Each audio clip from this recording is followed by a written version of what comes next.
Omulungi atulaba ku Motion Media oli w'amaanyi nnyo okubeera nti otwekuumirako mukwano nze Jet Lovens anti mukimanyi mba nnyingiddewo n'olugambo lutuwe ate nga tubeera tuyita mu byokya ebigenze maaso mu weekend nga tulaba wanawa wawe wasubiddwayo wamisinze wanooka ku Motion Media.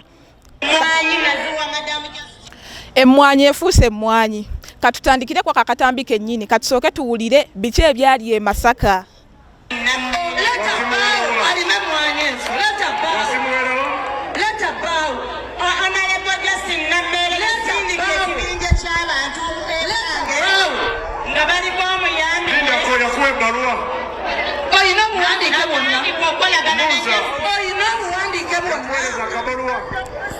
Natandika okolagana n'omukyalo ono ng'omuntu okutandika mu kamyufu ssebo okuva mu kamyufu namuwa emmwanyi n'okunsasula namala kwereega. Kakati nno bw'atyo minisita waffe omulonde emmwanyi efuuse emmwanyi. Madamu Cissy amulumiriza okubeera nti yamuwa emmwanyi ate n'atamusasula ssente ze. Ebyo byonna byabadde mu kitundu ky'e Masaka nga tulaba abantu babadde bakuŋŋaanye mu kifo ekimu ng'amulumiriza okubeera nti yamuwa emmwanyi. Ate munnaye terwakomye okwo Honorable Nammere n'amugamba leeta bbaawo. Nkunyumiza ki ne bbaawo olwatuuse n'agambirawo Honorable Nammere twakuwa emmwanyi. Sooka owulire na kano.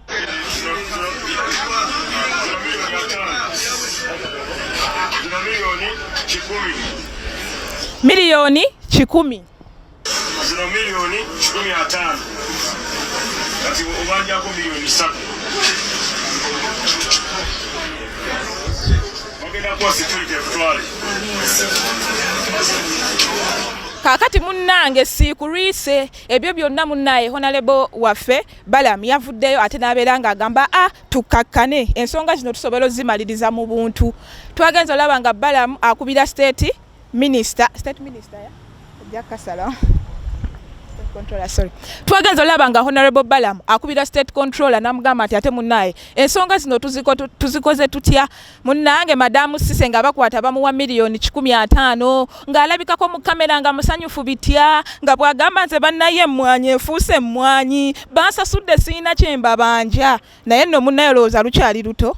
Honorable Nammere ate olwamaze okusasula Cissy n'avaayo n'agamba ngenda kumuteeka mu mbuga z'amateeka ngenda mukuba mu kkooti. Cissy avaayo ate n'akola defamation mbwa ayonoona erinnya lya Honorable Nammere nze siri mubbi ate nga wambajjukira Honorable Nammere ne Balaam be bamu ku balwanyisa kye tuyita corruption mu Uganda abali b'enguzi naye wamagwa olowooza Honorable Nammere basaanidde osasula ono omuntu ssente ate n'amusibako ogwa defamation. Ze mbadde ndowooza omuntu waaba akuwaayiriza n'ezo ssente Cissy tebandizikoze eki tebandizimusasudde naye ate owaaye baasose kuzimusasula ne bagamba ate agenda mu kkooti. Amma mukwano kirowoozeeko naawe ebyo nga biwedde Honorable Nammere ono mukwano kye neebuuza nayo kyonjagala ombeere ng'ate ontangazaamu olowooza agenda kweyongerayo mu kkooti oba ekyokugamba nti omukyala agenda muteeka mu mbuga z'amateeka yakikozesezza busungu. Omanyi Abaganda twali bagezi nnyo. Omuganda agamba ensonyi azikoze atya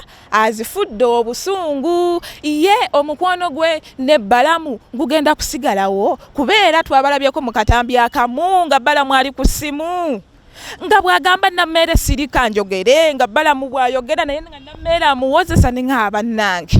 Akantu ako katambudde nnyo ne ku social media era katono Balamu ne Nammere beeyiseemu embi nga comment section egamba mukube naye baana mupika naye tukipike kyongera kibulamu enkuntono zokka.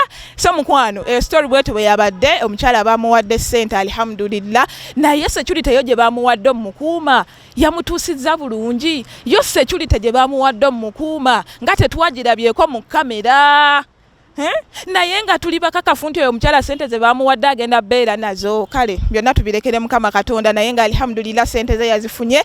Emmwanyi yafuuse emmwanyi e Masaka. Mukwano lima emmwanyi osirike. So Honorable Nammere tukwagala nnyo kuba n'emabegakawo tuze nga tukulaba oyamba abantu bangi wayamba mukyala Biswanka kati takyali nnyo ku social media ali yakolerera mwana we Kabiswanka akato. Honorable Nammere tukwebaza olw'omutima omulungi nti odduukiridde abakyala waliwo ne lwe wagendako saidi zaawa I'm forgetting the place. Waliko mu kifo ekimu bambi n'osanga omukadde n'omugamba maama kwata yeetaano onywa amata. Honorable Namere tusimanye empeereza ayo maama. Naye ng'omusango ogwo kiri gy'oli okubeera nti ogutwala mu maaso oba okuyita Madamu Cissy ne mutuula ne mugonjoola ensonga. Bwe kiba nga kituufu emmwanyi mami wazikira bibaawo omukyala muleke kasita ssente wazimuwadde yakkakkanye naffe no twakkakkanya ate era twongera n'okwebaza Honorable Balam nti yagambye munnange yadde tebamenshonize mu nsonga zino naye kanveeyo nkole ki kanveeyo nzikkakkanye era twamulabyeko bulungi mu katambi akamu nga bwazibala bulungi ezo miliyoni 1,500 by the way waliwo n'omwami omulala era yalabikidde mu katambi ako ate ye alabika emmwanyi yabadde azibandyako emitwalo ge ngaana era naye baamukiriya alinze bulungi omwami oyo. So Honorable Balam tukwebaza nnyo mukwano tusimanye empeereza yo wano ku Motion Media nange Jat Slovens naffe tugenda kujja otwocha eyo Honorable Balam ne mami Namere.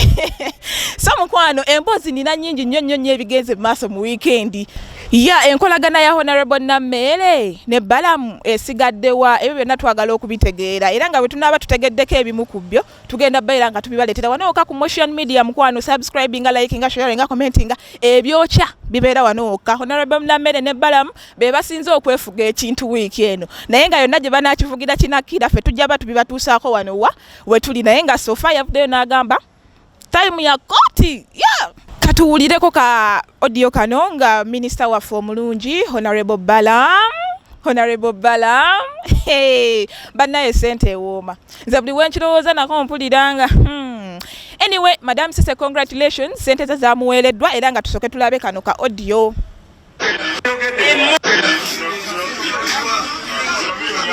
Miliyoni 5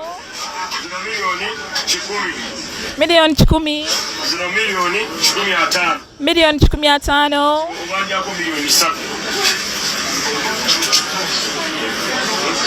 bagenda kuwa security Futwale.